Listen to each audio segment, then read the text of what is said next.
அஸ்ஸலாமு அலைக்கும் வரஹ்மத்துல்லாஹி வபரகாத்துஹ். அல்ஹம்துலில்லாஹ் வஸ்ஸலாத்து வஸ்ஸலாம் அலா ரசூலில்லாஹ் முஹம்மது இப்னு அப்துல்லாஹ் வ அலா ஆலின் ஹிஸ்பில்லாஹ். ஓமர் செய்தது போல் ஒரு ஆட்சி வேண்டும். அவரது ஆளுமையின் கீழ் இருந்தது போல் ஒரு நாடு வேண்டும். இதனை சொன்னதே சஹாபாக்களோ முஸ்லிம்களோ அல்ல. அந்நிய மதத்திலிருந்து நல்லிணக்க ஆட்சியை எதிர்பார்த்து ஏங்கிக் கொண்டிருந்த மகாத்மா காந்தி சொன்ன வார்த்தைகள் இது. உமர் ரலியல்லாஹு அன்ஹு அவர்கள் இந்த இஸ்லாத்திலே இணைந்ததன் பின்னால் ஏற்பட்ட மாற்றங்கள் அவருடைய மரணத்தோடு முடிந்து விடவில்லை, அவருடைய ஆட்சியோடு முடிந்து போகவில்லை. இன்று வரை அதனுடைய இயக்கங்களும் தாக்கங்களும் தொடர்ந்து கொண்டே இருக்கின்றன. 10.5 வருட ஆட்சி அமைத்துவிட்டு போவது சாதனை அல்ல. அந்த 10.5 வருட ஆட்சியை நினைத்து 1400 ஆண்டுகளுக்கு பிறகும் இயங்கக்கூடிய மக்களையும் பேசக்கூடிய தலைமைகளையும் விட்டுவிட்டு போவதுதான் சாதனை. உமர் ரலியல்லாஹு அன்ஹு அவர்கள் செய்த ஆட்சியில் மாத்திரமல்ல, உமர் என்ற பெயரிலேயே ஒரு ஆதிக்கத்தை போட்டு வைத்திருந்தார் அந்த அல்லாஹு தஆலா. உமர் என்ற ஒற்றை நபர் அன்றைய நாள் இஸ்லாத்திற்குள் நுழைகிறார். அதுவரை வீட்டிலே மறைந்து தொழுகையை கூட நடாத்திக் கொண்டிருந்த முஸ்லிம்கள் வந்து நிற்கிறார்கள் கஅபத்துல்லாஹ்விற்கு முன்னே. உமர் ரலியல்லாஹு அன்ஹு அவர்கள் இஸ்லாத்தின் பக்கம் சென்று விட்டார்கள் என்ற செய்தி வந்தவுடனே தொடர்ந்து அடித்துக் கொண்டே இருந்தவர்கள் அடிப்பதற்கு தயாரில்லை. தொடர்ந்து பயந்து கொண்டே இருந்தவர்கள் அதன் பிறகு பயப்படுவதற்கு தயாரில்லை. அதுவரை மறைக்கப்பட்டு ஏற்கப்பட்டிருந்த இஸ்லாம் வெளிவருகிறது. அதுவரை மறைக்கப்பட்டு ஓதப்பட்டுக் கொண்டிருந்த குர்ஆன் வெளிவருகிறது. அதுவரை மறைக்கப்பட்டு பயந்து கொண்டிருந்த முஸ்லிம்கள் வெளிவருகிறார்கள். உமர் ரலியல்லாஹு அன்ஹு அவர்கள் இஸ்லாத்திலே நுழைகின்ற நேரம் அன்றைய நாள் முஸ்லிம்களின் எண்ணிக்கை 39. 40வது நபராக இஸ்லாத்திலே நுழைகிறார்கள் உமர் இப்னு கத்தாப் ரலியல்லாஹு அன்ஹு. சஹாபாக்கள் சொல்வார்கள், பிஹி தம்மத்தில் 40. 40ஐ பூர்த்தி செய்வதற்காக உமர் அன்றைய நாள் இஸ்லாத்திற்குள் நுழைந்தார். முஸ்லிம்கள் மாத்திரமல்ல, வானில் உள்ளவர்களும் நற்செய்தி சொல்வதற்காக பூமிக்கு இறங்கி வந்தார்கள். ஜிப்ரீல் அலைஹிஸ்ஸலாம் அவர்கள் ரசூலுல்லாஹி ஸல்லல்லாஹு அலைஹி வஸல்லம் அவர்களிடத்தில் வந்து சொல்கிறார்கள், இஸ்தப்ஷர அஹ்லுஸ் ஸமா பி இஸ்லாமி உமர். இந்த உமருடைய இஸ்லாம் வானில் உள்ளவர்களையும் மகிழ்வித்திருக்கிறது. இஸ்லாத்திலே இணைந்து விட்டதால் அடிக்கிறார்கள், உதைக்கிறார்கள் என்ற காரணத்திற்காக நாட்டை விட்டு ஹபஷாவிற்கு சென்றிருந்தது முஸ்லிம்களின் ஒரு கூட்டம். ஆனால் உமர் ரலியல்லாஹு அன்ஹு அவர்களும் இந்த இஸ்லாத்திலே இணைந்து விட்டார்கள் என்ற செய்தி கிடைத்தவுடன் தமது நாட்டிற்கு திரும்பி விடலாம் என்ற முடிவிற்கு வருகிறார்கள் அந்த மக்கள். உமர் என்ற இந்த ஆளுமை ரசூலுல்லாஹி ஸல்லல்லாஹு அலைஹி வஸல்லம் அவர்களின் பாசறையிலே உருவாக்கப்பட்டதுதான். பிற்காலங்களிலே உமர் ரலியல்லாஹு அன்ஹு அவர்களே சொல்வார்கள், எனது தந்தையின் ஒட்டகங்களை மேய்த்து வருவதற்காக சென்று விடுவேன். மேய்ப்பை முடித்துவிட்டு நேர காலத்தோடு வீட்டிற்கு வந்தாலும் எனது தந்தை கத்தாப் திட்டுவார். நேரம் தாமதமாய் போனாலும் எனது தந்தை கத்தாப் திட்டுவார். எனது தந்தையால் ஒட்டகம் மேய்ப்பதற்கே தகுதியற்றவன் என விமர்சிக்கப்பட்டவன் இந்த உமர். இன்று இந்த உலகையே மேய்க்கும் காவலனாக அந்த அல்லாஹ் என்னை மாற்றியிருக்கிறார். உமர் என்ற பெயரை கேட்டு இந்த உலக மன்னர்கள் தான் அன்றைய நாள் நடுங்கிக் கொண்டிருந்தார்களே தவிர உமர் ரலியல்லாஹு அன்ஹு அவர்களின் ஆட்சியின் கீழ் ஆளப்பட்டுக் கொண்டிருந்த பொதுமக்களை நடுங்க வைத்து ஆட்சி செய்து கொண்டிருக்கவில்லை உமர் ரலியல்லாஹு அன்ஹு அவர்கள். அபூபக்கர் சித்திக் ரலியல்லாஹு அன்ஹு அவர்களின் மரணத்திற்கு பின்னால் இந்த இஸ்லாமிய ஆட்சியை கையில் எடுத்த உமர் ரலியல்லாஹு அன்ஹு அவர்கள் மிம்பரின் மேலே ஏறி மக்களை அழைத்து கேட்கிறார்கள், உமருடைய ஆட்சியில் மாற்றங்களோ அல்லது நடத்தையில் மாற்றங்களையோ நீங்கள் கண்டால் என்ன செய்வீர்கள்? அந்த சபையிலே இருந்த ஒரு குடிமகன் எழுந்து தன்னுடைய வாளை நீட்டிச் சொல்கிறார், லகவ்வம்னாக பிஸ்யூஃபினா, எங்களுடைய வாள்கள் உன்னை திருத்தும் உமரே. அத்தனை மக்களுக்கு முன்னாலும் ஒரு ஆட்சி தலைவராய் இந்த வார்த்தைகளை கேட்ட உமர் ரலியல்லாஹு அன்ஹு அவர்கள் ஆவேசப்படவில்லை, உணர்ச்சி வசப்படவில்லை, கொந்தளிக்கவில்லை, அவரை பார்த்து கோபப்படவில்லை. மாறாக அல்லாஹு தஆலாவை புகழ்கிறார்கள். இந்த உமரை வழி தவற விடாமல் நேர்த்தியான ஆட்சி அமைக்க எனக்கு கீழே இப்படியான தைரியமான பொதுமக்களை தந்த அந்த அல்லாஹ்வுக்கே புகழடைத்தும் என்கிறார்கள். அதே மிம்பரிலே உமர் ரலியல்லாஹு அன்ஹு அவர்களிடத்தில் பைத்துல் மாலுடைய நிதி கணக்கும் கேட்கப்பட்டது. அதே மிம்பரிலே உமர் ரலியல்லாஹு அன்ஹு அவர்கள் அணிந்திருந்த ஆடை எங்கிருந்து வந்தது என கேட்கப்பட்டது. அதே மிம்பரிலே உமர் ரலியல்லாஹு அன்ஹு அவர்கள் ஏற்றியிருந்த சில சட்டங்களும் பொதுமக்களால் விமர்சிக்கப்பட்டது.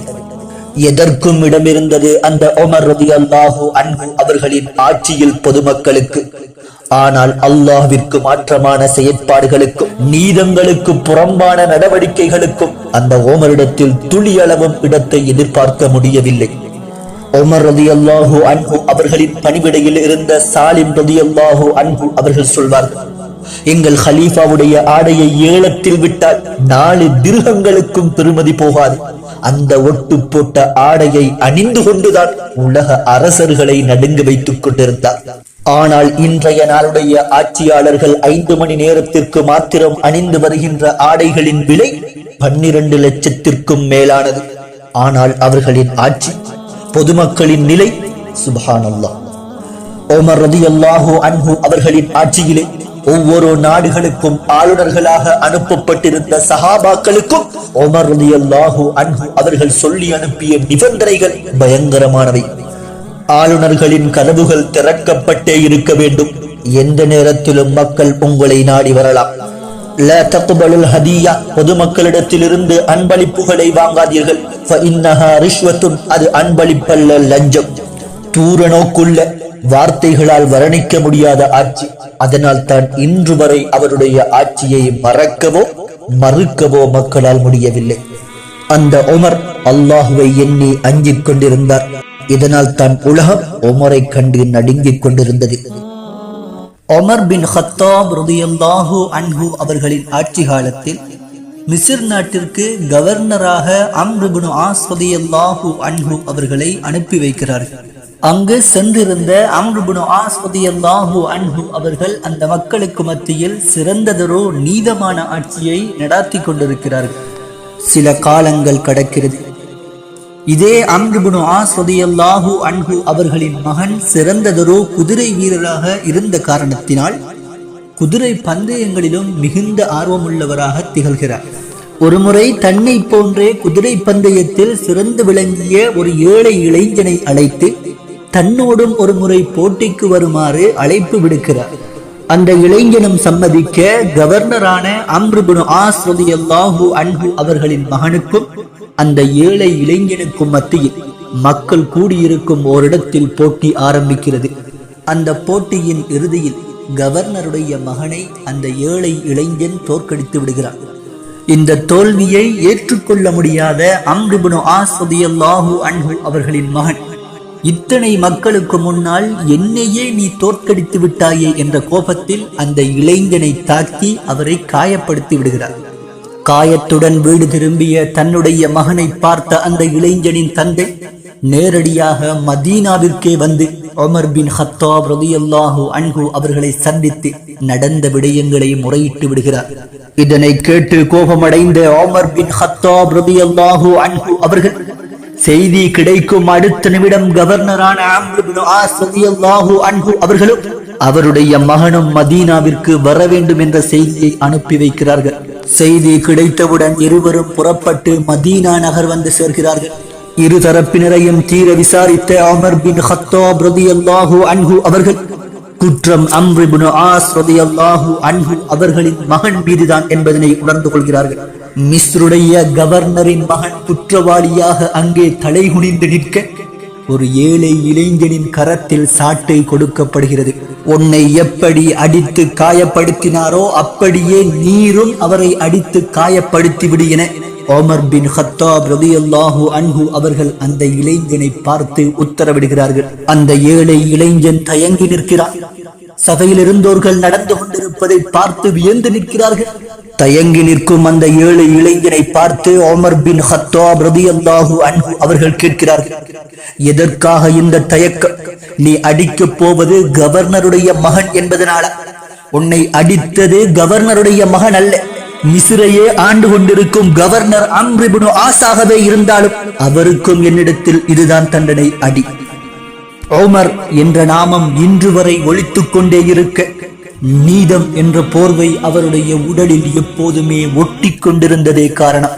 உமர் என்ற நாமத்தை கேட்டு அன்றைய வல்லரசுகளான ரோம் பாரசீகம் எல்லாம் அஞ்சி நடுங்கிக் கொண்டிருந்ததென்றால் அந்த உமர் பின் கத்தாப் ரலியல்லாஹு அன்ஹு அவர்கள் அஞ்சி நடுங்கிக் கொண்டிருந்தது அல்லாஹ் என்ற ஒருவனுக்காக மாத்திரம்.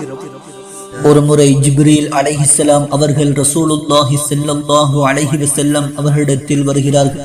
யா ரசூலல்லாஹ், வானுலகிலே உமர் பின் கத்தாபுடைய சிறப்புகள் பேசப்பட்டுக் கொண்டிருக்கின்றன.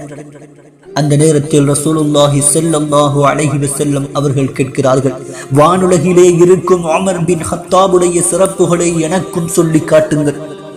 ஜிப்ரீல் அலைஹிஸ்ஸலாம் அவர்கள் சொல்கிறார்கள், யா ரசூலல்லாஹ், நூஹ் அலைஹிஸ்ஸலாம் அவர்கள் அவர்களுடைய சமுதாயத்தில் வாழ்ந்தார்களே 950 வருடங்கள், அத்தனை வருட காலங்களும் உமர் பின் கத்தாபுடைய சிறப்புகளை நான் சொல்லிக் கொண்டே இருந்தாலும் வானுலகிலே அவருக்கு இருக்கும் சிறப்பை நான் சொல்லி முடிக்கவே முடியாது.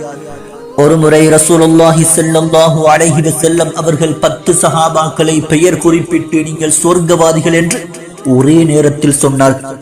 அபூ பக்கர் ஃபில் ஜன்னah, உமர் ஃபில் ஜன்னah, உஸ்மான் ஃபில் ஜன்னah, அலி ஃபில் ஜன்னah, தல்ஹா ஃபில் ஜன்னah, ஜுபைர் ஃபில் ஜன்னah, அப்துர் ரஹ்மான் இப்னு அவுஃப் ஃபில் ஜன்னah, வஸஅத் இப்னு அபி வக்காஸ் ஃபில் ஜன்னah, சயீத் இப்னு ஜுபைர் ஃபில் ஜன்னah, அபூ உபைதத் இப்னுல் ஜர்ராஹ் ஃபில் ஜன்னah.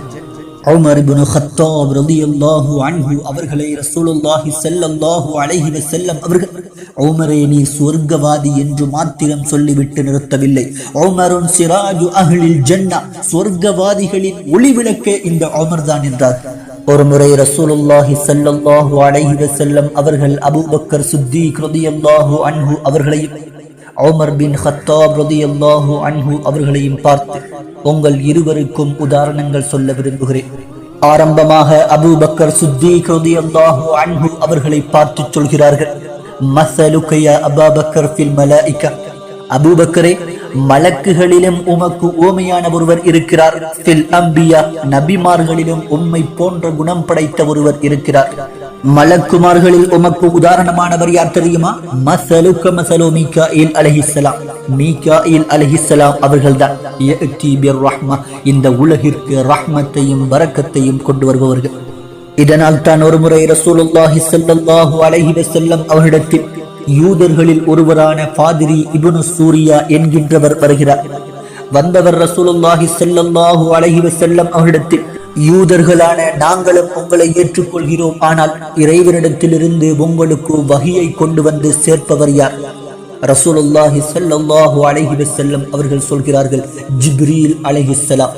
இதனை கேட்டவுடன் அவருடைய முகத்தோரணை மாற்றமடைந்து விடுகிறது. ஜிப்ரீலா? அவர்தான் யகூதிகளின் எதிரியாயிற்று.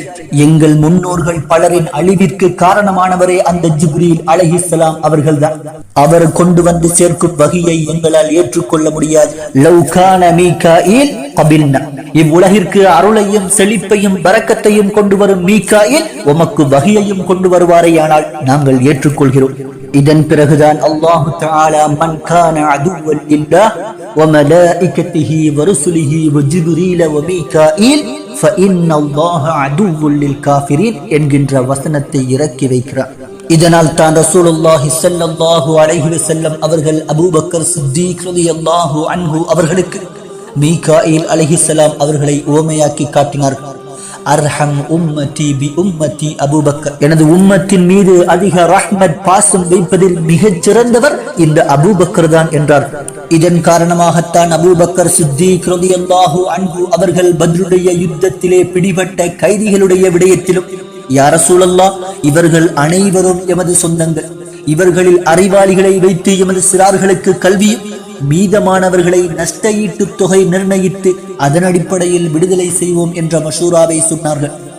ரசூலுல்லாஹி ஸல்லல்லாஹு அலைஹி வஸல்லம் அவர்கள் தொடர்ந்து சொல்கிறார்கள், அபூபக்கரே, மஸலுக மஸலுல் அம்பியா, நபிமார்களில் உமக்கு உதாரணம் யார் தெரியுமா? இப்ராஹிம் அலைஹிஸ்ஸலாம் அவர்களை போல் நீர். இப்ராஹிம் அலைஹிஸ்ஸலாம் அவர்கள் தன்னுடைய சமுதாயத்திற்காக அல்லாஹு தஆலாவிடத்தில் எப்படி பிரார்த்தனை செய்தார்கள் தெரியுமா? ஃபமன் தபிஅனி ஃபஇன்னஹு மின்னி, எவர் என்னை பின்பற்றுகிறாரோ அவர் என்னை சேர்ந்தவராவார். ஒமன் அஸ்வானி, எவர் எனக்கு மாற்றம் செய்கிறாரோ அவர் என்னை சார்ந்தவர் இல்லை என்றாலும் ஃபஇன்னக கஃபூருர் ரஹீம், நிச்சயமாக நீ மன்னிப்பவனாகவும் மிக கருணையுடையவனாகவும் இருக்கிறாய் என்று அல்லாஹு தஆலாவிடத்தில் தன்னுடைய சமுதாயத்தில் தனக்கு மாற்றம் செய்யும் நபர்களுக்காகவும் பிரார்த்தனை செய்தார்களே, அந்த இப்ராஹிம் அலைஹிஸ்ஸலாம் அவர்களுடைய குணத்தை போன்றதே அபூபக்கரே உம்முடைய குணம் என்று ரசூலுல்லாஹி ஸல்லல்லாஹு அலைஹி வஸல்லம் அவர்கள் சொல்லி காட்டுகிறார்கள். உமர் ரலியல்லாஹு அன்ஹு அவர்களை பார்த்து ரசூலுல்லாஹி ஸல்லல்லாஹு அலைஹி வஸல்லம் அவர்கள் சொல்கிறார்கள், உமரே, மலக்குமார்களில் உமக்கு உதாரணம் யார் தெரியுமா? மஸலு ஜிப்ரீல் அலைஹிஸ்ஸலாம், ஜிப்ரீல் அலைஹிஸ்ஸலாம் அவர்களை போன்றவர் நீர். அவர்தான் அல்லாஹ்விற்கும் அவனுடைய தூதருக்கும் மாற்றம் செய்து கொண்டிருக்கும் பாவிகளுடைய விடயத்தில் அதாபையும் அழிவையும் கொண்டு சென்றவர். இதனால் தான் ரசூலுல்லாஹி ஸல்லல்லாஹு அலைஹி வஸல்லம் அவர்கள் ஜிப்ரீல் அலைஹிஸ்ஸலாம் அவர்களை உமர் ரலியல்லாஹு அன்ஹு அவர்களுக்கு ஒப்பிட்டு காட்டினார்கள். ரசூலுல்லாஹி ஸல்லல்லாஹு அலைஹி வஸல்லம் அவர்கள் உமர் இப்னுல் கத்தாப் ரலியல்லாஹு அன்ஹு அவர்களின் இதே குணத்தை சிறப்பித்து சொல்லும்போது, அஷத்து ஃபி அம்ரில்லாஹி உமர், அல்லாஹு தஆலாவுடைய கட்டளை விடயத்திலே மிக கடுமையாக நடப்பவர் இந்த உமர் என்றார்கள். உமர் ரலியல்லாஹு அன்ஹு அவர்களை பார்த்து தொடர்ந்து சொல்கிறார்கள், உமரே, நபிமார்களில் உமக்கு உதாரணமானவர் யார் தெரியுமா? மஸலு நூஹ் அலைஹிஸ்ஸலாம். இறைவனை மறுத்து கொண்டிருந்த காபிர்களுடைய விடயத்தில் நூஹ் அலைஹிஸ்ஸலாம் அவர்கள் எப்படி தெரியுமா பிரார்த்தனை செய்தார்கள்? ரப்பில ததர் அலல் அர்தி மினல் காஃபிரீன தய்யாரா, என் இறைவா, பூமியின் மீது இக்காபிர்களில் எவரையும் நீ வசித்திருக்க விட்டு விடாதே. இதனால் தான் அல்லாஹு தஆலா ஒரு சமுதாயத்தையே அழித்தொழித்தார். நூஹ் அலைஹிஸ்ஸலாம் அவர்களை போன்றே உமர் இப்னுல் கத்தாப் ரலியல்லாஹு அன்ஹு அவர்களிடத்தில் இதே குணம் இருந்ததன் காரணமாகத்தான் பத்ருடைய யுத்தத்திலே கைது செய்யப்பட்டு வந்த காபிர்களுடைய விடயத்தில், யா ரசூலல்லாஹ், இவர்கள் எங்களின் சொந்தங்களாகவே இருந்தாலும் அல்லாஹு தஆலாவின் எதிரிகள், இவர்களின் சொந்தங்களான எங்களை வைத்தே இவர்களின் கழுத்துகள் வெட்டப்பட வேண்டும் என்ற மஷூராவை உமர் பின் கத்தாப் ரலியல்லாஹு அன்ஹு அவர்கள் அன்றைய நாள் சொல்லி இருக்கிறார்கள்.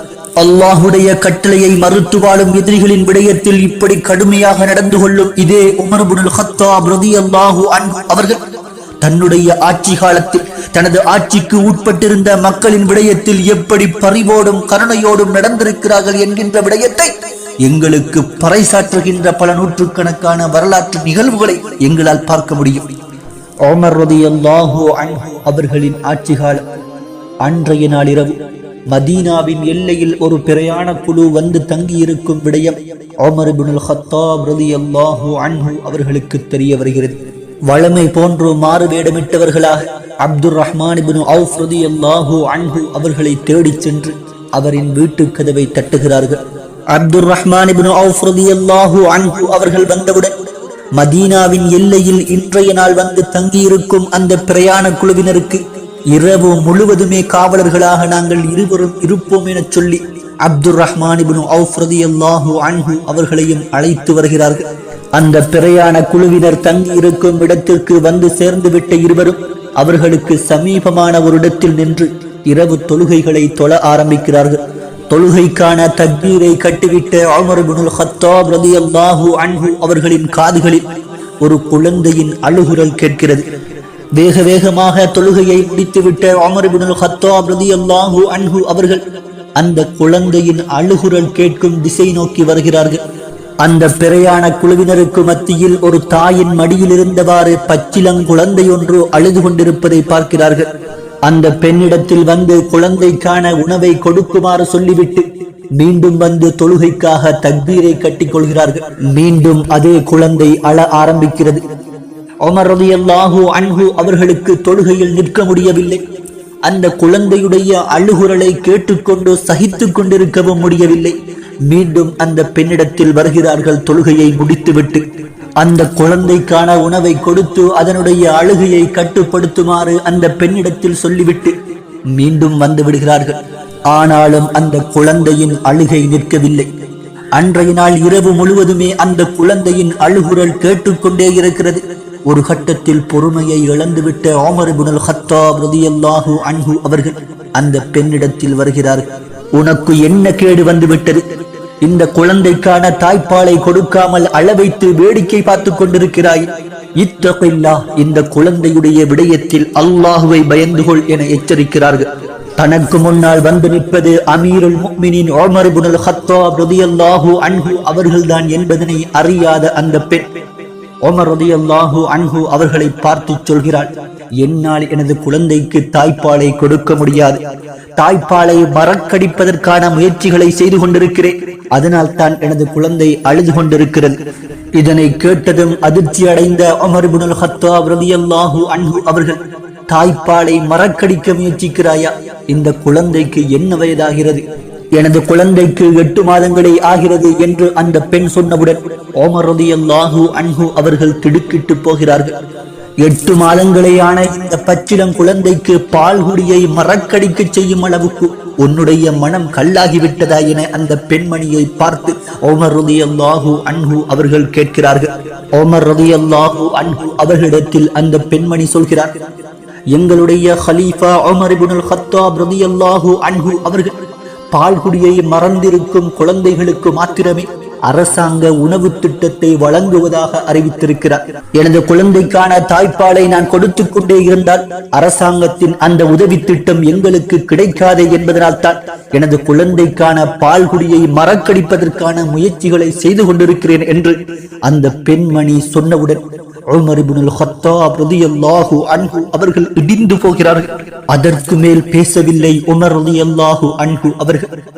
அந்த இடத்தில் நின்று கொண்டிருக்கவும் முடியவில்லை, திரும்பி வந்து விடுகிறார்கள். அன்றைய நாள் இரவு முழுவதுமே அழுது கொண்டே இருக்கிறார்கள். கம் கத்தல்த மின் அத்ஃபாலில் முஸ்லிமீன் என்று தனக்குத்தானே கேட்டுக்கொண்டு அழுது கொண்டே இருக்கிறார்கள். உமரே, இப்படி திட்டத்தை அறிவித்து எத்தனை முஸ்லிம் குழந்தைகளை கொலை செய்திருக்கிறாய் என்று தன்னைத்தானே பழித்துக் கொண்டே இருக்கிறார்கள் அன்றைய நாள் இரவு முழுவதுமே. அன்றைய நாள் சுபஹு தொழுகையிலும் உமர் ரலியல்லாஹு அன்ஹு அவர்கள் தொழுகையை நடாத்த முடியாமலும் குர்ஆன் வசனங்களை ஓத முடியாமலும் அழுது கொண்டே இருக்கிறார்கள். தொழுகையை முடித்துவிட்டு எழுந்த உமர் இப்னுல் கத்தாப் ரலியல்லாஹு அன்ஹு அவர்கள் சஹாபாக்களுக்கு முன்னால் அரசாங்கத்தால் அறிவிக்கப்பட்டிருக்கும் உணவு திட்டம் பால்குடியை மறந்திருக்கும் குழந்தைகளுக்கு மாத்திரமல்ல, இன்றிலிருந்து பால்குடியை மறக்காத பிறந்திருக்கும் ஒவ்வொரு குழந்தைகளுக்கும் வழங்குவதற்கு இந்த உமர் தீர்மானித்து விட்டேன் என்று அறிவிப்பு செய்த பிறகு அமைதியடைகிறார்கள். உமர் ரலியல்லாஹு அன்ஹு அவர்களது ஆட்சி காலத்தில் எகிப்து நாட்டிற்கு ஆளுநராக அம்ர் இப்னு ஆஸ் ரலியல்லாஹு அன்ஹு அவர்கள் நியமிக்கப்படுகிறார்கள். இந்த அம்ர் இப்னு ஆஸ் ரலியல்லாஹு அன்ஹு அவர்களின் தனிச்சிறப்புகளில் ஒன்றுதான் ரசூலுல்லாஹி ஸல்லல்லாஹு அலைஹி வஸல்லம் அவர்களால் உயிர் வாழும் போதே சொர்க்கவாதி என்று நன்மாராயணம் சொல்லப்பட்ட 10 சஹாபாக்களில் இந்த சஹாபியும் ஒருவர். அதே எகிப்து பகுதியில்தான் அமீருல் முஃமினாக இருந்த உமர் பின் கத்தாப் ரலியல்லாஹு அன்ஹு அவர்களின் மகனான அப்துர் ரஹ்மான் இப்னு உமர் ரலியல்லாஹு அன்ஹு அவர்களும் போர் வீரர்களில் ஒருவராக தங்கியிருந்தார். அப்துர் ரஹ்மான் இப்னு உமர் ரலியல்லாஹு அன்ஹு அவர்கள் தங்கியிருந்த அதே பகுதியில் விருந்து வைபவம் ஒன்று ஏற்பாடு செய்யப்படுகிறது. அந்த விருந்திற்கு அப்துர் ரஹ்மான் இப்னு உமர் ரலியல்லாஹு அன்ஹு அவர்களும் இன்னும் ஒரு சஹாபியான அபு ஸர்ஆ ரலியல்லாஹு அன்ஹு அவர்களும் சேர்ந்து கலந்து கொள்கிறார்கள். விருந்தில் வைக்கப்பட்டிருந்த ஒரு பானத்தில் மது கலந்திருப்பதை அறியாமல் இருவரும் அருந்தி விடுகிறார்கள். அதன் காரணமாக இருவருக்கும் போதை ஏற்பட்டு விடுகிறது. மறுநாள் காலை போதை தெளிந்தவுடன் இருவரின் உள்ளங்களும் நடுங்க ஆரம்பிக்கிறது. தாங்கள் இழைத்திருக்கும் இந்த தவறை நினைக்கும் போதெல்லாம் இருவரின் உள்ளங்களும் கொதிக்க ஆரம்பிக்கிறது. அதனால் அதனை தனக்குள் மறைத்துக் கொள்ள ஈமான் இடமளிக்காததால் ஆளுநராக இருந்த அம்ர் இப்னு ஆஸ் ரலியல்லாஹு அன்ஹு அவர்களிடம் வந்து நடந்தவற்றை சொல்லி முறையிடுகிறார்கள். இருவரின் முறைப்பாடுகளையும் அமைதியாக கேட்டுக்கொண்டிருந்த அம்ர் இப்னு ஆஸ் ரலியல்லாஹு அன்ஹு அவர்கள் இருவரையும் பார்த்து, நீங்கள் இருவரும் வேண்டுமென்றே மது அருந்தவில்லை, அதனால் இது ஒரு குற்றமாக எனக்கு தென்படவில்லை. இதன் காரணமாக உமக்கு தண்டனையை நிறைவேற்ற வேண்டிய அவசியமும் இல்லை என்கிறார்.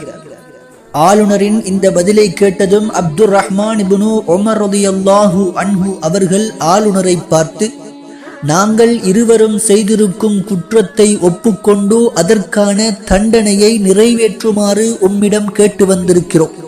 அதற்கான தண்டனையை நீர் நிறைவேற்றாவிட்டால் நாளை மதீனா நகர் சென்று என்னுடைய தந்தையான உமர் பின் கத்தாப் ரலியல்லாஹு அன்ஹு அவர்களை சந்தித்து நடந்தவற்றை சொல்லி எமக்கான தண்டனையை பெற்றுக்கொள்வோம் என்றதும், வேறு வழியில்லாமல் அம்ர் இப்னு ஆஸ் ரலியல்லாஹு அன்ஹு அவர்கள் அவ்விருவரையும் பார்த்து உமக்கான தண்டனைக்குரிய நாள் அறிவிக்கப்படும், சென்று வாருங்கள் என்று சொல்லி அனுப்பி வைக்கிறார். இஸ்லாத்தினுடைய தண்டனைகள் எதுவுமே மறைமுகமாக நிறைவேற்றப்படுவதில்லை. மக்களை அழைத்து மக்களுக்கு முன்பாக பகிரங்கமாக கொடுக்கப்பட வேண்டும் என்பதனால் அவ்விருவருக்கும் அந்த இடத்தில் தண்டனையை நிறைவேற்றாமல் அனுப்பிவிட்டு மக்களுக்கு முன்பாக அறிவித்தல் செய்யப்படுகிறது. மது அருந்திய குற்றத்திற்காக அமீருல் முஃமினீனுடைய மகன் அப்துர் ரஹ்மானுக்கும் அபு ஸர்ஆவுக்கும் இன்ன இடத்தில் இன்ன நேரத்தில் மக்களுக்கு முன்பாக 40 கசையடிகள் வழங்கப்படும் என்று அறிவிக்கப்படுகிறது. மது அருந்தியவர்களுக்கு 40 கசையடிகள் நிறைவேற்றப்படுவதோடு அந்த ஊருடைய வளமை ஒன்று இருந்தது. மது அருந்துதல் நாகரிகமற்ற செயல் என்பதனை மக்களுக்கு உணர்த்துவதற்காக தலையை மொட்டையும் அடித்து விடுவார்கள். அறிவிப்பை கேட்டதும் உமர் ரலியல்லாஹு அன்ஹு அவர்களின் இன்னும் ஒரு மகனும் அந்த ஊரில் தங்கி இருக்கிறார். அவர் அம்ர் இப்னு ஆஸ் ரலியல்லாஹு அன்ஹு அவர்களிடம் வருகிறார். எனது சகோதரன் அப்துர் ரஹ்மானுக்கு அறிவிக்கப்பட்டது போலவே 40 கசையடிகளையும் மக்களுக்கு முன்பாக பகிரங்கமாக நிறைவேற்றிவிட்டு மொட்டை அடிப்பதை மட்டும் பகிரங்கமாக செய்யாமல் மக்களை விட்டு மறைவாக செய்து கொள்ளலாமே என்று கேட்க, அம்ர் இப்னு ஆஸ் ரலியல்லாஹு அன்ஹு அவர்கள் இஸ்லாத்தினுடைய சட்டப்படி 40 கசையடிகளையும் மக்களுக்கு முன்பாக பகிரங்கமாக கொடுத்துவிட்டு இந்த மொட்டை அடிப்பதை மாத்திரம் மறைவாக செய்து கொள்வதில் தவறொன்றுமில்லையே என்ற எண்ணத்தோடு அந்த 2 சஹாபாக்களுக்கும் பகிரங்கமாக கசையடிகளை கொடுத்துவிட்டு மறைமுகமாக மொட்டையடித்து விடுகிறார்கள். இந்த செய்தி உமர் ரலியல்லாஹு அன்ஹு அவர்களுக்கு தெரிந்ததும் அம்ர் இப்னு ஆஸ் ரலியல்லாஹு அன்ஹு அவர்களுக்கு கடிதம் ஒன்று எழுதுகிறார்கள். பாவி அம்ர் இப்னு ஆஸுக்கு உமர் பின் கத்தாப் எழுதி கொள்வது, இந்த நிமிடம் அவ்விருவரையும் மதீனாவிற்கு அனுப்பிவிடு. எப்படிப்பட்ட சஹாபி!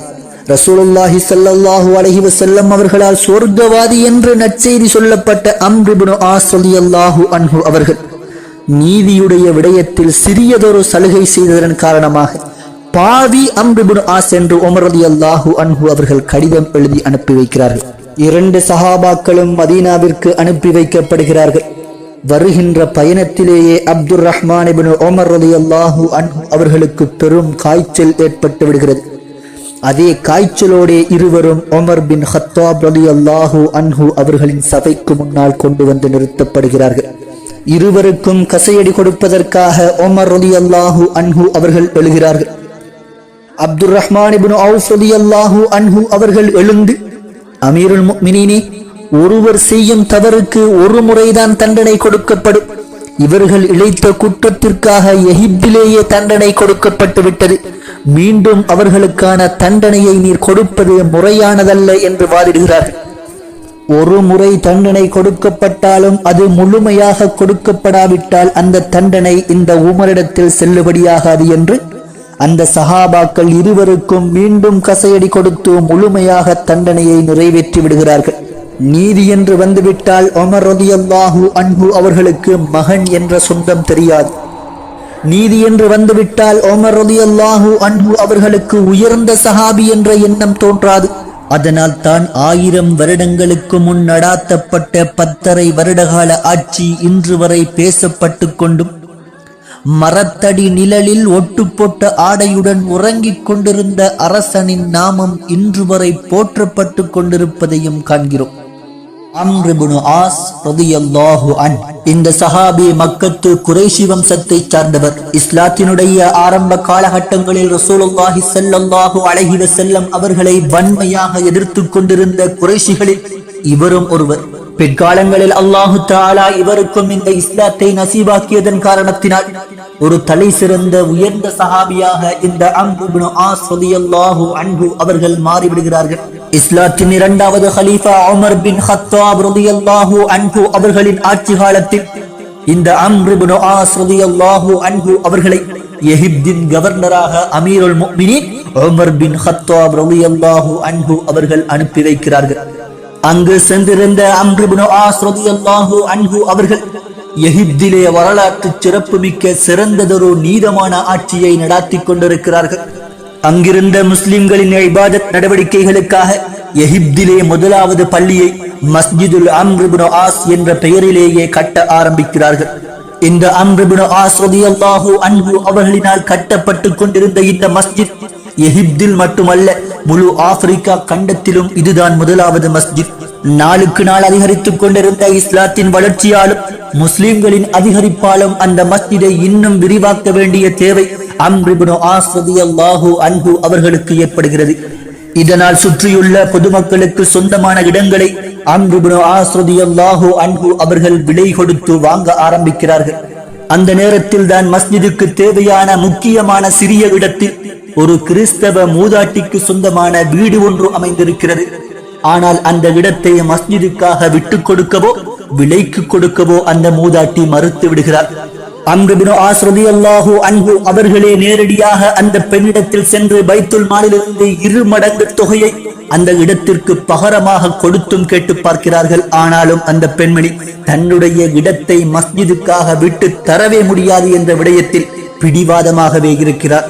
இறுதியாக அம்ர் இப்னு ஆஸ் ரலியல்லாஹு அன்ஹு அவர்கள் பொதுமக்களுடன் இந்த விடயத்தில் ஆலோசனை நடத்துகிறார்கள். பொதுமக்களின் ஒட்டுமொத்த தேவைக்கான ஒரு இடத்தை ஒரு தனிநபரின் பிடிவாதத்திற்காக விட்டு தர முடியாது என்ற காரணத்தினால் அந்த பெண்ணுடைய வீடு தகர்க்கப்படுகிறது. அந்த இடத்தில் மஸ்ஜிதுடைய கட்டிடம் உயர்த்தப்படுகிறது. தனது விருப்பமின்றி தன்னுடைய வீடு தகர்க்கப்பட்டு விட்டதே என்ற காரணத்திற்காக அந்த வயதான பெண்மணி வீதி எங்கிலும் அழுது புலம்பிக் கொண்டு திரியவில்லை. தன்னுடைய வீட்டை உடைத்திருப்பதே எகிப்தின் ஆளுநர் அம்ர் இப்னு ஆஸ் என்பதற்காக இதற்கு மேல் நீதி எங்கிருந்து வரப்போகிறது என்று சோர்வடைந்து ஒரு மூலையில் போய் அந்த பெண்மணி உட்கார்ந்திருக்கவும் இல்லை. எகிப்திலே இருந்தாலும் அந்த மக்களுக்கு நன்றாகவே தெரியும், நடாத்தப்பட்டு கொண்டிருக்கும் ஆட்சி மதீனாவிலே தங்கியிருக்கும் நீதியின் காவலர் உமர் பின் கத்தாபுடைய ஆட்சி என்று. தனக்கு நடந்திருக்கும் அநீதங்களை தெளிவாகவே சொல்லி உமர் பின் கத்தாப் ரலியல்லாஹு அன்ஹு அவர்களுக்கு அந்த வயதான பெண்மணி செய்தி அனுப்பி வைக்கிறார்.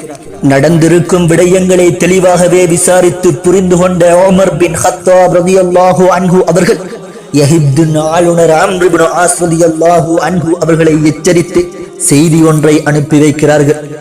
உமக்கு வழியில்லை என்பதற்காக பொதுமக்களின் இடங்களில் கை வைப்பதற்கு உமக்கு எங்கிருந்து அதிகாரம் வந்தது?